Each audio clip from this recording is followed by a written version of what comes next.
जय माता दी मेरी वर्चुअल फैमिली, कैसे हैं आप सब। उम्मीद करते हो आप सब जहां भी हैं सेफ और सुरक्षित है। और एक बार फिर से आपका आज के इस ब्लॉग में स्वागत है। और जय माता दी मैंने कह के इसलिए आपको संबोधित किया आज, बिकॉज जब आप ये ब्लॉग देख रहे हो तभी नवरात्रि का महीना चालू है, दशहरा चालू है, इसलिए सोचा कि आप लोगों को एक अलग तरीके से मैं स्वागत करूँ। और आज का जो ब्लॉग है ना, बड़ा ही खास है, कुछ स्पेशल ब्लॉग है। थोड़ा सा लंबा भी होने वाला है, थोड़ा सीरियस ब्लॉग है, क्योंकि आज का जो ब्लॉग है आपने थंबनेल देख के कुछ तो गेस किया होगा। थंबनेल में मैंने डाला है माँ ब्लड सेंटर। तो माँ ब्लड सेंटर क्या है, कैसे काम करता है, कहाँ है, ये जानने के लिए आपको क्या करना है, ये जानने के लिए आपको इस वीडियो को बिना स्किप किए एंड तक देखना है। चैनल पर नए हो तो चैनल को सब्सक्राइब करना है, वीडियो को लाइक करना और कमेंट करके ज़रूर बताना कि वीडियो कैसा लगा। और ये वीडियो अपने सारे दोस्तों में शेयर कर दीजिएगा, बिकॉज बहुत ही इम्पॉर्टेंट वीडियो है आप सभी के लाइफ के लिए। और बेल आइकन हिट नहीं कर हिट कर दिए ताकि आपको आने वाले दिनों के ब्लॉग के नोटिफिकेशन मिलते रहे। और सोशल मीडिया पे फॉलो नहीं किया है तो वहाँ भी फॉलो कर लीजिएगा, बिकॉज वहाँ भी मैं कमाल के स्टोरीज और रील्स डालते रहता हूँ। तो फिलहाल मैं हूँ ऑलरेडी नहा धो के रेडी, फिर से तैयार। चलते गाड़ी में बैठते हैं और बाकी की बात फिर गाड़ी में करते हैं। आइए। हाँ जी, तो फाइनली जो है हम लोग अब निकल चुके हैं, गाड़ी में है, रास्ते में जा रहे हैं। तो जहाँ जाएंगे माँ ब्लड सेंटर पहुँच के वहाँ पे आपको बताएंगे कहाँ पे है, क्या चीज़ है, कैसे काम होता है, सब चीज़ वहाँ चल के। तो फिलहाल रास्ते में चल रहे हैं, तो आप रास्ते का मज़ा लेते रहिए। चलिए चलते हैं माँ ब्लड सेंटर।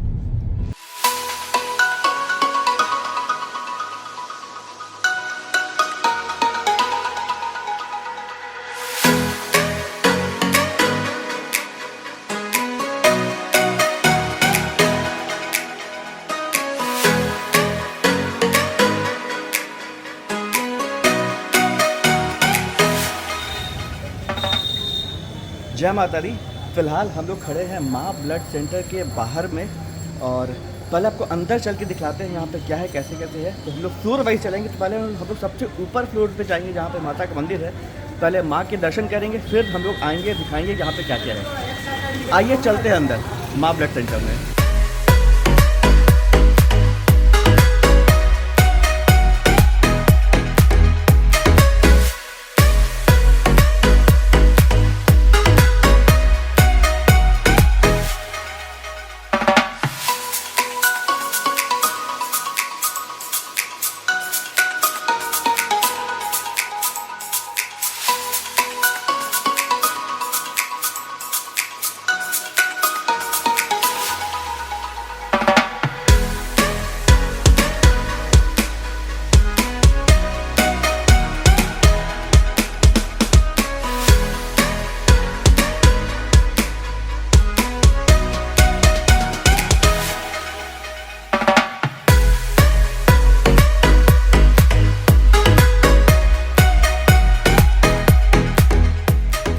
हमारे साथ जुड़ रहे हैं हमारे भाई अनिकेत, जो कि यहाँ पे सेवादार है और नवरात्रि में फास्टिंग पे भी है। तो ये बताएंगे आपको यहाँ के बारे में। पीछे आप देख रहे हो कि माता का दरबार लगा हुआ है।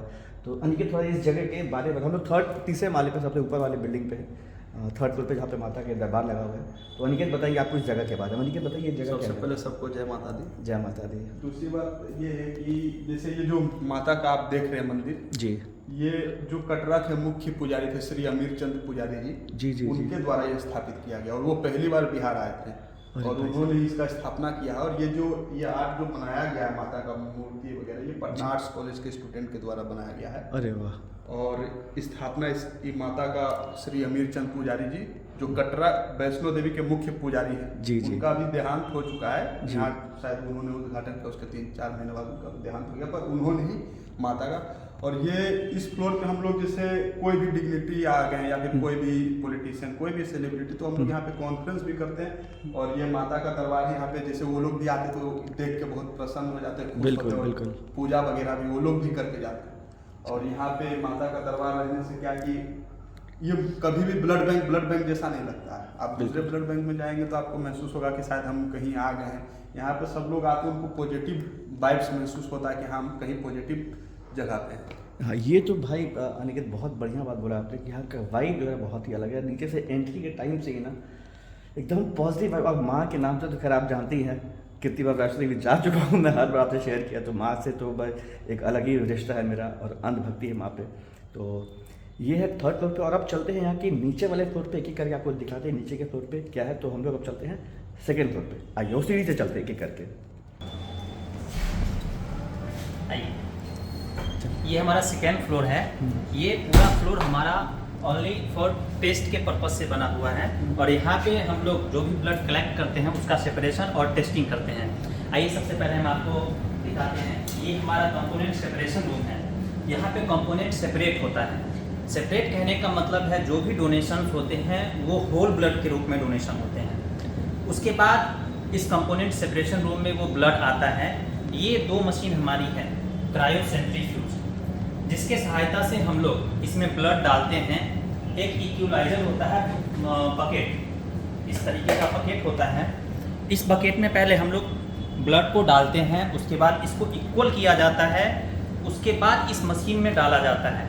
ये मशीन अपना एक RCM और RCF इसके प्रिंसिपल पे काम करती है और ब्लड को सेपरेट करती है। जब ब्लड सेपरेट हो जाता है, सेटल डाउन हो जाता है, तो उसको हम लोग, ये हमारा एयर फ्लो लेमिनार है जो कि बिल्कुल 100% जो स्टेरलाइज होता है वो होता है ये कैबिनेट। जब इस कैबिनेट में हम लोग काम करते हैं तो उससे हाफ एन आवर या 1 घंटे पहले इसमें हम लोग UV रे चलाते हैं, जिससे कि जो भी अंदर बैक्टीरिया या वायरस हो वो पूरी तरीके से नष्ट हो जाए। उसके बाद इसमें ब्लड को सेपरेट किया जाता है। ब्लड जब सेपरेट होता है तो वो 3 पार्ट में डिवाइड होता है। सेपरेट होने के बाद उसमें PRPC अलग हो जाता है, प्लाज्मा अलग हो जाता है और उसी प्लाज्मा से हम लोग प्लेटलेट भी बनाते हैं। ये तीनों जो कंपोनेंट सेपरेट करते हैं, इस तीनों कंपोनेंट्स को रखने के लिए भी अलग अलग रेफ्रिजरेटर होते हैं ब्लड बैंक में। जैसे कि आप यहाँ देख सकते हैं, ये हम लोगों का ब्लड बैंक रेफ्रिजरेटर है जो कि हमेशा 4 डिग्री से 6 डिग्री के टेम्परेचर पे रहता है और इसमें हम लोग PRPC सेपरेट करते हैं। जैसे कि आप देख रहे हैं, ये हमारा PRBC है, पैक्ड रेड ब्लड सेल, जो कि हमेशा 4 डिग्री से लेकर के 6 डिग्री के टेम्परेचर पे इसको रखना ज़रूरी हो जाता है, नहीं तो फिर ये खराब हो जाता है। और इस फ्रिज में इसका लाइफ 42 दिन का होता है, PRBC का लाइफ। ये हमारा दूसरा एक प्लेटलेट एजिटेटर है। इसमें हम लोग प्लेटलेट सेपरेट करके स्टोर करते हैं और ये आप देख रहे होंगे, ये हमेशा मूविंग पोजीशन पे, मतलब हमेशा हिलते डुलते रहना चाहिए और ये हमेशा 22 डिग्री से 24 डिग्री के टेम्परेचर पे इसको रखना नेसेसरी हो जाता है। जानकारी के अभाव में हॉस्पिटल वाले क्या करते हैं, ब्लड बैंक से प्लेटलेट लेके गए और वहाँ उस प्लेटलेट को वो फ्रीज में रख देते हैं। तो जो भी इस वीडियो के माध्यम से हॉस्पिटल्स हो या जो भी लोग देखेंगे, तो उनसे एक रिक्वेस्ट होगा कि कभी भी ऐसा गलती ना करें कि प्लेटलेट को आप फ्रीज में स्टोर करवाएं, क्योंकि अगर फ्रीज में स्टोर होता है प्लेटलेट तो उसमें से जो भी प्लेटलेट होगा वो डिग्रेड कर जाएगा, ख़त्म हो जाएगा। उसके बाद अगर वो प्लेटलेट किसी भी पेशेंट को चढ़ेगा तो उसको कोई भी बेनिफिट उससे नहीं होने वाली है। ये हमारा प्लेटलेट एजिटेटर था जिसमें हम लोग प्लेटलेट स्टोर करते हैं। इससे आगे हम आपको दिखाना चाहेंगे हमारा, जहाँ हम लोग प्लाज्मा स्टोर करते हैं। ये हमारा प्लाज्मा स्टोर का यूनिट है, जहाँ पे ये हमारा -80 डिग्री का फ्रीज है, जो कि अभी फिलहाल बंद है क्योंकि ये किसी काम का नहीं है हमारा। और ये 2 -40 का फ्रीज है, एक वहाँ भी है और एक यहाँ है। इसमें हम लोग प्लाज्मा सेपरेट करके रखते हैं, स्टोर करके रखा जाता है। और प्लाज्मा हमेशा -40 और -80 डिग्री के टेम्परेचर में रखा जाता है, जिसका लाइफ 1 साल तक का होता है। अगर किसी भी नीडी पेशेंट को प्लाज्मा की ज़रूरत होती है तो उसको हम लोग मेल्ट करते हैं, थॉ करते हैं -80 से, जो कि बर्फ फॉर्म में रहता है। हम आपको दिखा सकते हैं, ये देखिए पूरा एकदम बर्फ बन के रहता है। ये किसी को भी नीडी पेशेंट होता है, उसको चाहिए होता है, तो उसको थॉ करने के लिए, मेल्ट करने के लिए भी हमारे पास में अलग से उसका मशीन है, जिसके मदद से हम लोग उसको मेल्ट करते हैं और फिर उस पेशेंट को वो प्रोवाइड करते हैं। तो हम अपना, ये हमारा कंपोनेंट सेपरेशन का एक पार्ट था। दूसरे पार्ट में हम लोग चलते हैं आगे।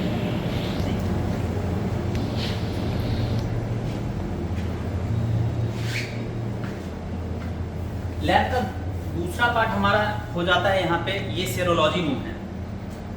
सेरोलॉजी में जो हम लोगों का मेन वर्क होता है वो ब्लड ग्रुप का क्रॉस मैच का होता है। ये हमारा पार्ट है, यहाँ पे हम लोग बेसिकली क्रॉस मैच और ब्लड ग्रुप परफॉर्म करते हैं। जैसा कि आप देख रहे हैं, ये जेल कार्ड है जिसकी हेल्प से हम लोग क्रॉस मैच करते हैं। क्रॉस मैच कहने का मतलब ये होता है कि मान लीजिए किसी पेशेंट को ब्लड का ज़रूरत है, तो वो जो पेशेंट का सैंपल आता है हमारे पास में प्रॉपर डॉक्यूमेंटेशन के साथ में, जैसे कि अगर किसी को भी ब्लड का रिक्वायरमेंट होता है तो वो जिस हॉस्पिटल में एडमिट है उस हॉस्पिटल से एक पेपर बनता है, रिक्विजिशन फॉर्म जिसे कहा जाता है, और पेशेंट का सैंपल हमारे पास में आता है। और उसके बाद हमारे पास जो ब्लड स्टोर रहता है उस दोनों को हम लोग इस कार्ड की सहायता से मैच करवाते हैं। बायोरेट कंपनी की 2 मशीन है हमारे पास में, ये और वो।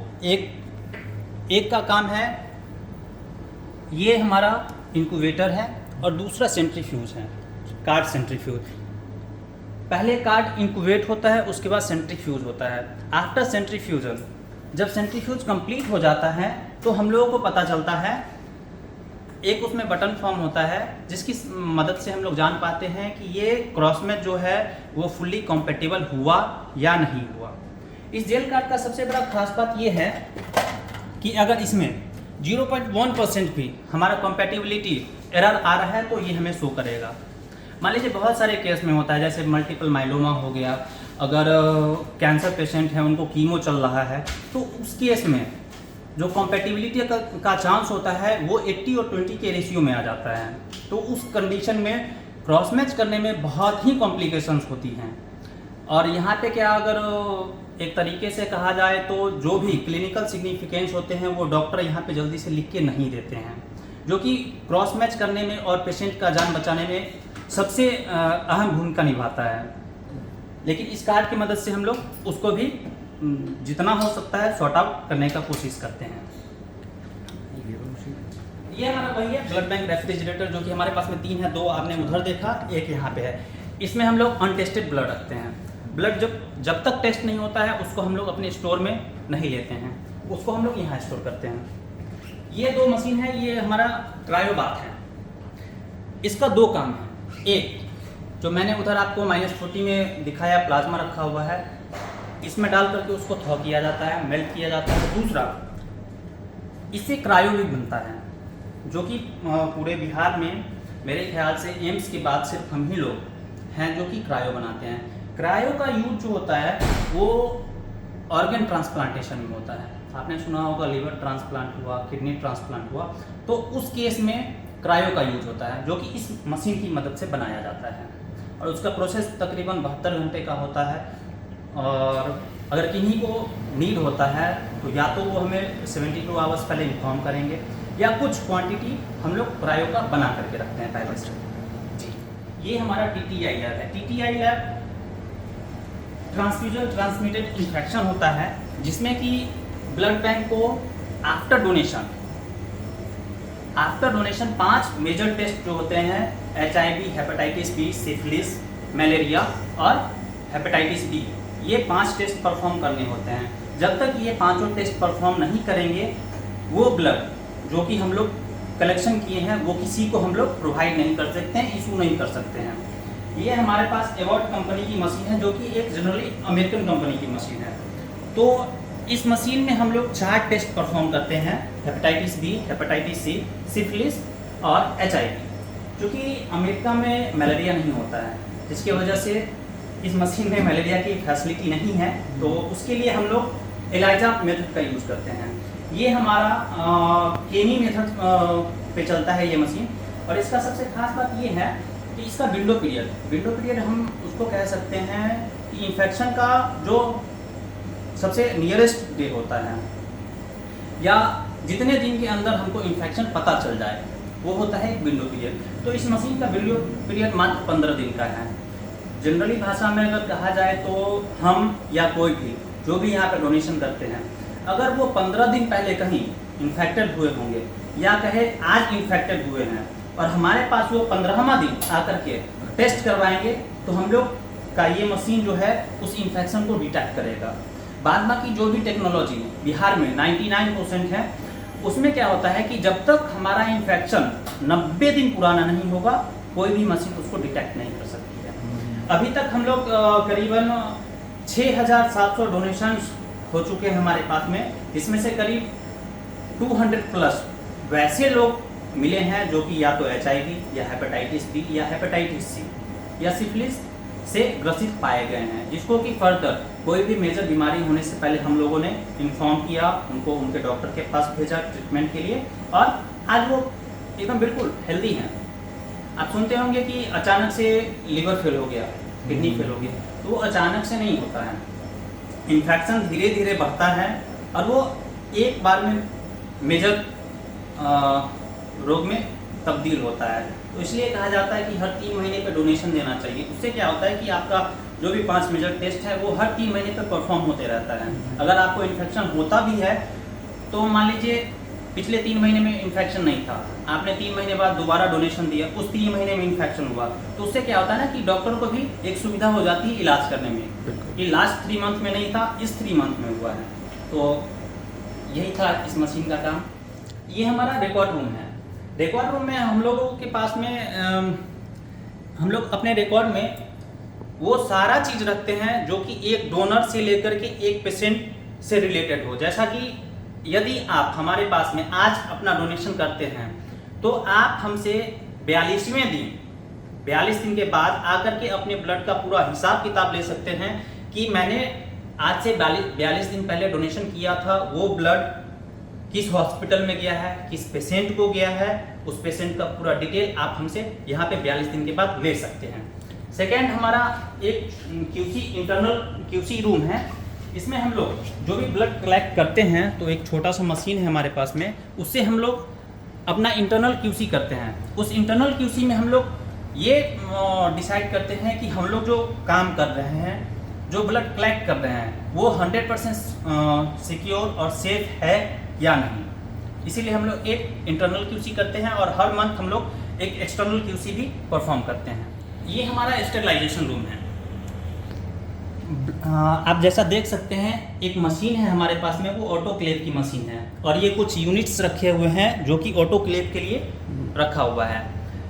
हमारा ब्लड का सारा काम मतलब कि टेस्ट और कंपोनेंट के बाद में मान लीजिए कि टेस्ट में वो ब्लड रिएक्टिव आ गया, या जैसे कि प्लेटलेट का लाइफ 5 दिन का ही होता है, 5 दिन के बाद वो एक्सपायर कर जाता है, तो वैसे प्लेटलेट जो कि 5 दिन के बाद हमारे पास एक्सपायर कर गए, या वैसे ब्लड जो कि हमारे टेस्ट में रिएक्टिव आ गए, वो पांचों जो टेस्ट करते हैं हम लोग, उसमें किसी भी हेपेटाइटिस बी हो गया, हेपेटाइटिस सी हो गया, HIV हो गया, सिफिलिस हो गया, किसी भी चीज़ में रिएक्टिव आया तो वो स्टेरिलाइजेशन रूम में ला करके हम लोग उसको ऑटोक्लेव करते हैं।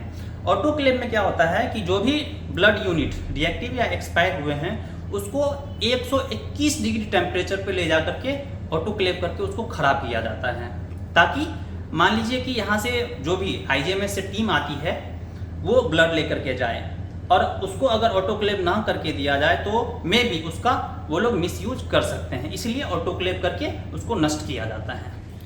तो ये थे अमर यहाँ के एक सेवादार। और अमर, आपका ये टेक्निकल क्वालिफिकेशन कैसे क्या है यहाँ पे? मैं यहाँ पे एक पूरे 2nd फ्लोर को मैनेज करता हूँ। अच्छा। और जब से ये ब्लड बैंक ओपन हुआ है तब से मैं यहाँ पे कार्यरत हूँ, अपना सेवा दे रहा हूँ।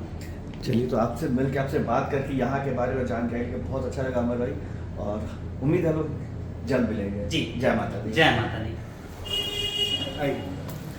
ये हमारा फर्स्ट फ्लोर हो गया। हमारे डोनर्स के लिए रजिस्ट्रेशन रूम है यहाँ पे।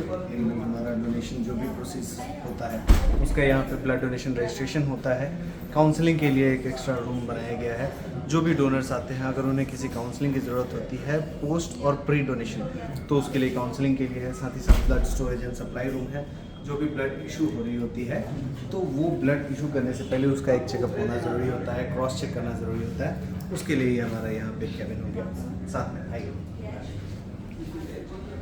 हमारा ये medical examination room. Medical examination में जितने भी डोनर्स ब्लड डोनेशन करने को आ रहे होते हैं, उनका ब्लड डोनेशन से पहले प्री एग्जामिनेशन बहुत ही ज़रूरी होता है कि उनका हेमोग्लोबिन ब्लड डोनेशन के लायक वो है या नहीं है। साथ ही साथ उनका वेट भी चेक किया जाता है, आइदर वो 45 kg से बिलो है या एबव है, जो ब्लड डोनेशन के क्राइटेरिया में वो आ रहे हैं या नहीं आ रहे हैं। तो ये सारी चीज़ें, मेडिकल एग्जामिनेशन रूम है हमारा, यहाँ पे ब्लड डोनेशन से पहले जो चेकअप होती है, इन सभी चीज़ों को मैंडेट करके देखा जाता है। साथ ही साथ आइए मैं आपको दिखा दूँ, हमारा कंपोनेंट एफरेसिस रूम हो गया हमारा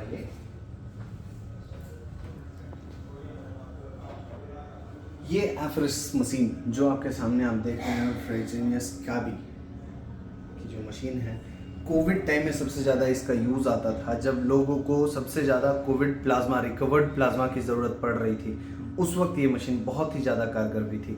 अब जब उसे मेडिकल काउंसिल ऑफ इंडिया ने बैन कर दी, अब इसके बाद इस मशीन का यूज़ जो है वो SDP सिंगल डोनर प्लेटलेट बनाने में काफ़ी ज़्यादा मदद मिलती है। इससे पेशेंट के लिए बहुत ही एसेंशियल चीज़ होती है ये। जब किसी पेशेंट को, आइदर कैंसर पेशेंट्स को या डेंगू पेशेंट्स, जो अभी डेंगू का कहर अभी पटना में चल रहा है लगातार इस फेज़ में, जब पेशेंट्स का प्लेटलेट काउंट जो है वो 1.5 लाख से 4.5 लाख एक नॉर्मल व्यक्ति में होना चाहिए, जिन्हें डेंगू फीवर हो जाता है या जो कैंसर कीमोथेरेपी ले रहे होते हैं जो पेशेंट्स, उनके बॉडी में प्लेटलेट का लेवल 15,000 20,000 तक जब आ जाता है, तब इस रैंडम डोनर प्लेटलेट्स की ज़रूरत पड़ती है। कंपोनेंट सेपरेशन से भी RDP जो सेपरेट किया जाता है, उस एक RDP से, रैंडम डोनर प्लेटलेट से कम 5 से 7,000 काउंट बढ़ता है। जबकि ये SDP मशीन जो आप सामने आप देख रहे थे अभी, इस मशीन में कम से कम मिनिमम 50 to 60,000 काउंट एक डोनेशन से, एक यूनिट से पेशेंट का राइज करता है। साथ ही साथ जो डोनर दे रहे होते हैं उनके लिए भी ये काफ़ी बेनिफिशियल चीज़ होती है कि जो ब्लड डोनेशन कर रहे होते हैं डोनर्स, वो अगले 72 घंटे के बाद फिर से अगर वो चाहें तो वो ब्लड डोनेशन कर सकते हैं इस एफरेसिस मशीन पे। और अगर उनके बॉडी में प्लेटलेट अबव 1.5 लाख से ऊपर अगर उनका प्लेटलेट काउंट अगर आ जाता है, CBC में सारी चीज़ें अगर उनकी फिट होती है मशीन के अकॉर्डिंग, तो फिर से प्रायर 72 आवर्स के बाद फिर से वो चाहे तो डोनेशन दे सकते हैं। तो ये डोनर्स के लिए भी बहुत ही एसेंशियल और बहुत ही अच्छी चीज़ हो जाती है। साथ ही साथ पेशेंट जिनके लिए ये कंपोनेंट तैयार किया जाता है SDP, वो भी बहुत ही कारगर सिद्ध होता है। ये हमारा नॉर्मल ब्लड डोनेशन रूम हो गया। यहाँ पे नॉर्मल ब्लड डोनेशंस होते हैं, जो डोनर्स वॉलंटरी डोनेशन करना चाहते हैं उनके लिए, आइदर रिप्लेसमेंट डोनेशन भी, अगर अपने परिजन के लिए ब्लड लेने के लिए आ रहे हैं तो उन्हें भी, अगर वो स्वैच्छिक तरीके से अगर रक्तदान अगर करने के लिए इच्छुक होते हैं, तो ये हमारा ब्लड डोनेशन चेयर हो गया, थेरेपेटिक चेयर है ये। साथ ही साथ यहाँ पे ब्लड कलेक्शन होने के बाद हम ब्लड को सील करने के लिए ये ट्यूब सीलर हो गया हमारा, advance tube stripper and sealer है। यहाँ पे सारे बैग्स को यहाँ पे तैयार किया जाता है। और ब्लड डोनेशन करने के साथ साथ पोस्ट डोनेशन केयर जो पेशेंट्स के डोनर्स के लिए ज़रूरी होती है, वो हमारा यहाँ पे रिफ्रेशमेंट रूम हमारा इसके बगल में। तो ये थे यहाँ के हमारे भाई अमन, यहाँ के सेवादार। और अमन, आपको अपने बारे में बताएंगे। अमन, आप यहाँ क्या देखते हैं?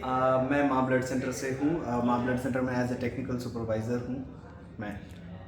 चलिए, तो हमसे जुड़ने के लिए, दर्शकों को सारा चीज़ यहाँ की डिटेल बताने के लिए इस फ्लोर के बारे में बहुत बहुत शुक्रिया, और उम्मीद है हमें बहुत जल्द मिलेंगे।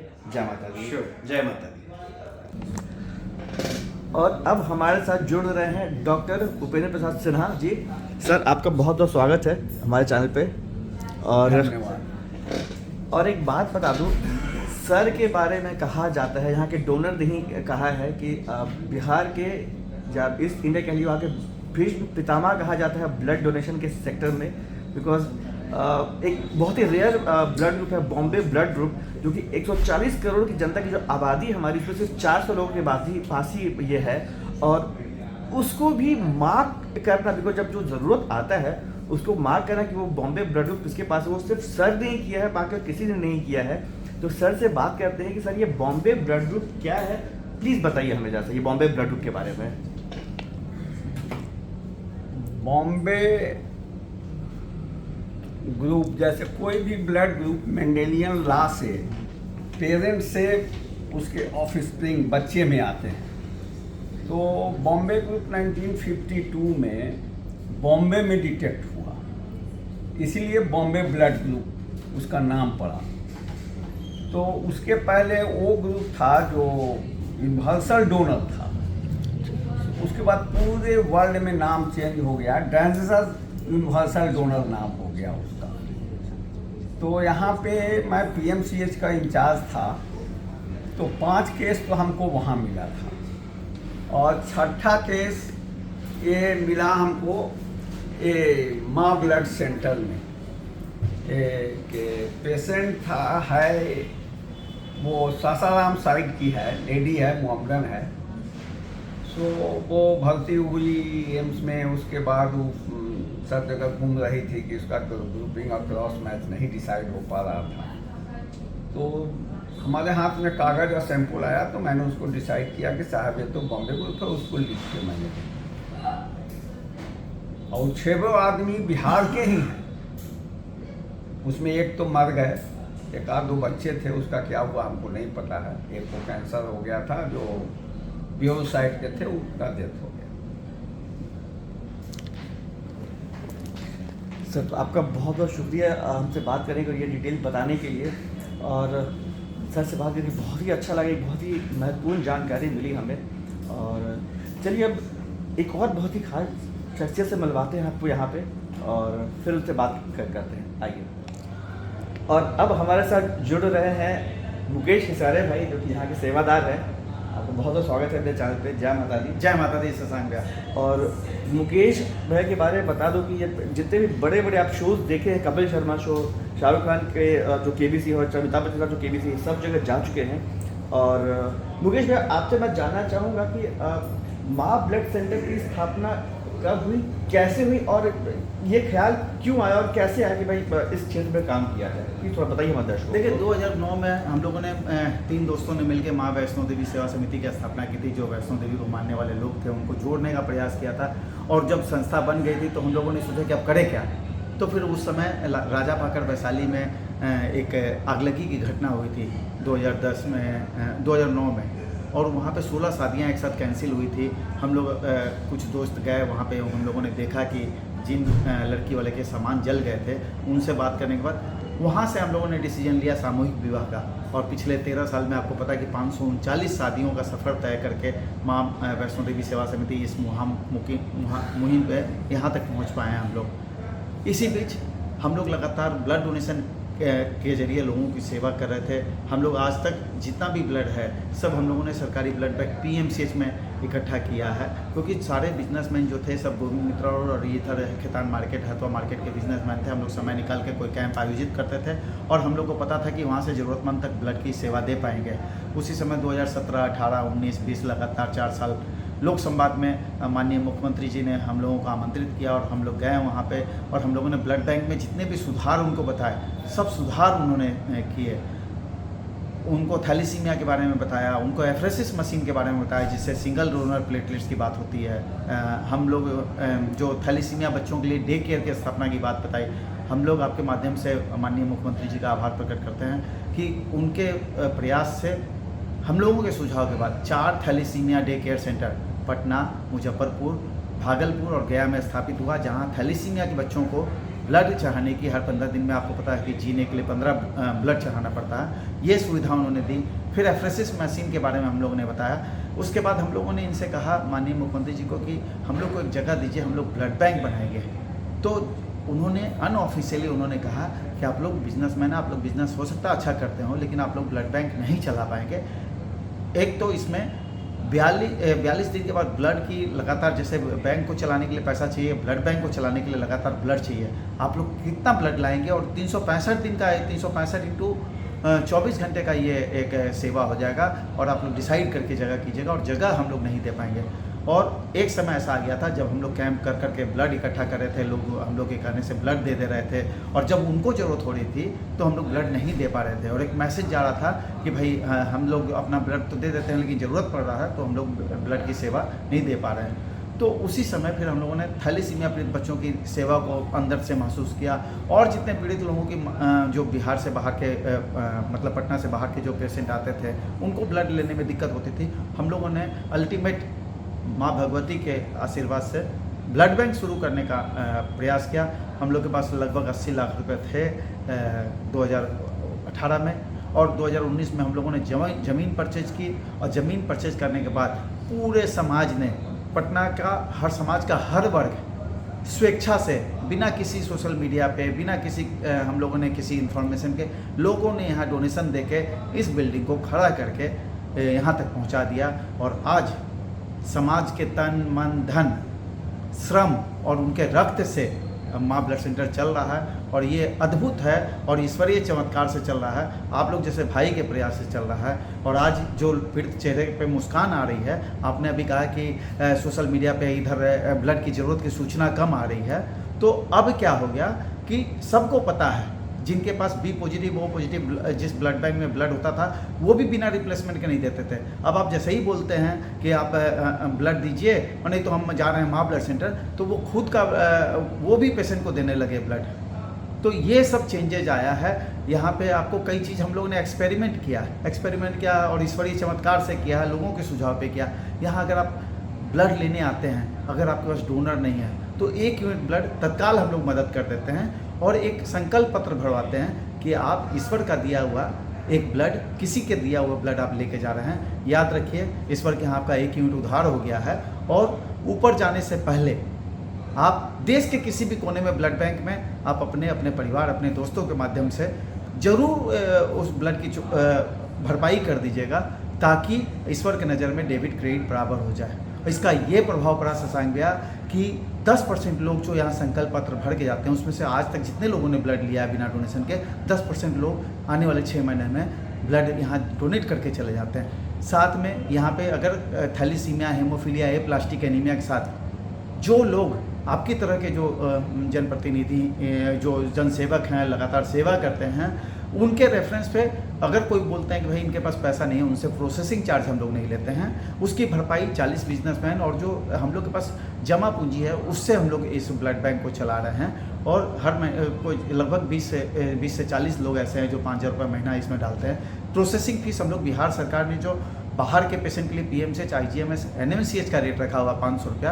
PRBC का 500 रुपया, 400 रुपया प्लेटलेट्स का और 400 रुपया प्लाज्मा का, उसी दर पे हम लोग सेवा दे पा रहे हैं। जो गैप है उसको यहाँ के बिजनेसमैन अपने डोनेशन से भर रहे हैं और जिसके बल पे ये सेवा जारी है। और आज 6,6700 से ज़्यादा लोगों ने हंसता हुआ ब्लड डोनेशन किया है। एक क्वालिटी वाली सेवा देने में माँ वैष्णो देवी सेवा समिति, माँ ब्लड सेंटर परिवार आपके माध्यम से हर उस 6700 वैसे लोगों को धन्यवाद अदा कर रहा है जिन्होंने इस मुहिम को यहाँ तक पहुँचाया है। भैया बहुत अच्छा काम कर रहे हैं आप लोग और कसम से इतना अच्छा लगा यहाँ आ करके मुझे ना, मैं आपको बता नहीं सकता हूँ, क्योंकि कुछ चीज़ें ऐसी होती हैं जो आप अपने शब्दों में बयान नहीं कर सकता है। और इस मामले में थोड़ा सा मैं अपना को अनलकी फील करता हूँ, बिकॉज मुझे थायराइड कंडीशन है और डॉक्टर साहब ने बताया कि थायराइड वाले ब्लड डोनेट नहीं कर सकते हैं, तो कुछ चीज़ें चाहते हुए भी नहीं कर सकते। बट हाँ, मैं आपसे रिक्वेस्ट करूँगा, आप अगर हेल्दी है, आपको कोई थायराइड कंडीशन नहीं है, तो प्लीज़ ब्लड डोनेट कीजिए। ब्लड डोनेट करने से किसी की जान बच सकती है और एक चेहरे पे मुस्कुराहट आएगी। तो शशांक भी आपको रोक रहे हैं, आप अपने आप को अनलकी मत साबित कीजिए। आप भी आज के ब्लड डोनर हैं। हम लोग हर व्यक्ति को बोलते हैं जो आदमी ब्लड नहीं देना चाहते हैं या किसी टेक्निकली रीजन से ब्लड अगर डोनेट नहीं कर रहा है, अगर वो आपकी तरह वीडियो बना के लोगों को जागरूक कर रहे हैं, तो आप खुद के आप एक डोनर हो गए, आप एक जागरूकता लाने का प्रयास कर रहे हैं। तो हर वो व्यक्ति जो ब्लड डोनेट नहीं कर सकता, वो अपने आसपास एक मैसेज के जरिए, ब्लड किसी फैक्ट्री में नहीं बनता है, उनके डोनेशन से लोगों की पूर्ति होती है। तो आप इस तरह से एक वीडियो बना के अपने आसपास किसी लोगों को जागरूक करके ब्लड डोनेशन करवा के भी आप ब्लड डोनर बन सकते हैं। ऐसा हम लोगों ने महसूस किया। और अगर आप ब्लड डोनेट करते हैं, यकीन मानिए आप अपने परिवार के लिए खुशियाँ बटोरते हैं। ईश्वर के कैमरे में आपकी हर एक्टिविटी कैद हो रही है। आप ब्लड डोनेशन कीजिए, लोगों के चेहरे पे मुस्कान बनते रहिए। आप अपने आसपास किसी भी ब्लड बैंक में ब्लड डोनेट करके देखिए, आपको अच्छा लगेगा। तो प्लीज़ रिक्वेस्ट है, इस वीडियो को ज़्यादा से ज़्यादा लोगों में शेयर कीजिए और आप जब भी यहाँ आते हैं एक छोटा सा वीडियो बना के ज़रूर शेयर कीजिए लोगों में, ताकि लोगों में अवेयरनेस, जागरूकता आए और उनको पता चले कि हाँ, माँ ब्लड सेंटर इतना अच्छा काम कर रही है। जुड़िए आप लोग इनसे, और अकेले कोई काम नहीं होता दोस्तों, साथ ही हाथ बढ़ाना, हाथ बढ़ा के मिलजुल के साथ में काम करना है। तो शुक्रिया आप सभी का और पूरी माँ वैष्णो देवी सेवा समिति का कि हमसे जुड़े, आज मुझे मौका दिया दशहरे नवरात्रि के इस पावन पर्व में कि मैं यहाँ के आके और आपका पूरा ही कवर किया। और उम्मीद करता हूँ कि ये वीडियो बहुत ज़्यादा वायरल लोग देखें, लोगों तक पहुँचे, ताकि एक जागरूक क्रिएट हो लोगों में। Thank you so much. जय माता, जय माता, जय माता दी, जय माता। Thank you. और अब यहाँ के जो खास जो सेवादार हैं, जो अपनी सेवा देते रहते हैं यहाँ पे, उनसे हम मिलवा रहे हैं आपको। एक शॉर्ट इंट्रो उनका सबसे और जानते हैं कब से और क्या कर रहे हैं यहाँ पे। My name is Aarti Kumari. मैं 2 मंथ से यहाँ आप क्या करती हैं यहाँ पे? रिसेप्शनिस्ट हूँ। जय माता दी, मेरा नाम प्रिया सैनी है और मैं 27 फरवरी 2022 से हूँ यहाँ पर रिसेप्शनिस्ट हूँ। मेरा नाम आरती चौधरी है, मैं लैब टेक्नीशियन हूँ और जिस समय से ब्लड बैंक चालू हुए हैं 27 फरवरी 2022 से, तब से मैं यहाँ हूँ और अभी तक यहीं हूँ। आगे जाने का तो कहीं मन नहीं है, लेकिन यहीं रहूँगी, जब तक ये चले तब तक रहूँगी। मेरा नाम रिया राज है। मैं यहाँ ट्रेनिंग पीरियड में अभी आई हूँ, बस 1 वीक हुआ है अभी। सबसे पहले जय माता दी, मेरा नाम सूरज कुमार झा है और जब से माँ ब्लड सेंटर कार्यरत हुई है, ओपनिंग हुई है, तब से मैं अभी तक यहाँ कार्यरत हूँ। मेरा नाम अनिकेत राज है और जब से ब्लड बैंक चल रहा 27 फरवरी, ऐसे तो 1 फरवरी से हैं और 27 फरवरी जब से चला तब से हम यहीं पे हैं। चलिए, तो आप सभी से मिल के बात कर बहुत अच्छा लगा और इसी के साथ ना इस ब्लॉग को ना अब ज़्यादा खींचते नहीं, इस ब्लॉग को बस अब यहीं पे ख़त्म करते हैं। और यहाँ तक देख लिया तो यहाँ तक देखने के बाद बस प्लीज़ लाइक का बटन ज़रूर दबाइएगा और वीडियो को शेयर कीजिएगा ज़्यादा से ज़्यादा, ताकि लोगों को यहाँ के बारे में पता चल सके। और चैनल पर नया चैनल सब्सक्राइब ज़रूर कीजिएगा, कमेंट करके ज़रूर बताइएगा वीडियो कैसा लगा, बेल आइकन हिट करिए ताकि आपको नोटिफिकेशन मिलता रहे आने वाले दिनों के ब्लॉग के। और सोशल मीडिया फॉलो नहीं किया तो फॉलो कर लीजिए, बिकॉज वहाँ मैं रील्स और स्टोरीज डालते रहता हूँ। और चलिए इसी के साथ सब लोग हम लोग जय माता दी करिए, सबको बाय बाय बोलते हैं। जय माता दी, जय माता दी। और हाँ, माँ ब्लड सेंटर दरियापुर में है, जिसका कि एड्रेस, लोकेशन और फ़ोन नंबर मैं डिस्क्रिप्शन बॉक्स पे डाल दूँगा, प्लीज़ वहाँ देख लीजिएगा। और एक बार फिर से आप सभी को हैप्पी नवरात्रि, दशहरा की ढेर सारी शुभकामनाएं। जय माता दी। चलिए सबको विश कीजिए हैप्पी दशहरा। हैप्पी दशहरा। जय माता दी। जय माता दी।